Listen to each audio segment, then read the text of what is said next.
Raffi Ahmad bocorkan pendapatan Lala pengasuh Rafattar, lebih gede gaji endorse. Pengasuh Rafattar Malik Ahmad, Lala, ikut menjadi sorotan publik. Dia diketahui memiliki pendapatan yang fantastis usai menjadi pengasuh anak pertama Raffi Ahmad dan Nagita Slavina.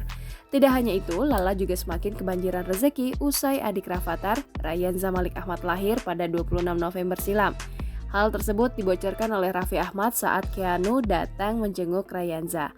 Awalnya Keanu menyinggung terkait anak kedua Raffi yang sudah menjadi artis sedari kecil. Hal tersebut kemudian dibenarkan oleh Raffi Ahmad sampai menyebut pengasuh anaknya kecipratan menjadi artis.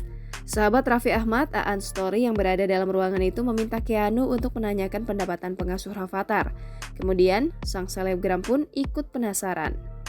Merespon pertanyaan tersebut, Raffi Ahmad langsung mengungkapkan pendapatan Lala dari endorse lebih banyak ketimbang gaji utamanya sebagai pengasuh anaknya. Bisa dikatakan nama besar Raffi Ahmad dan Nagita Slavina membuat karyawan serta para stafnya seperti Mary, Sensen, Dimas Ahmad maupun Lala ikut kecipratan rezeki, baik dari gaji utama maupun berbagai endorsement yang tentu memberikan pemasukan yang tidak main-main nominalnya. Jangan lupa subscribe, share, komen, dan like ya!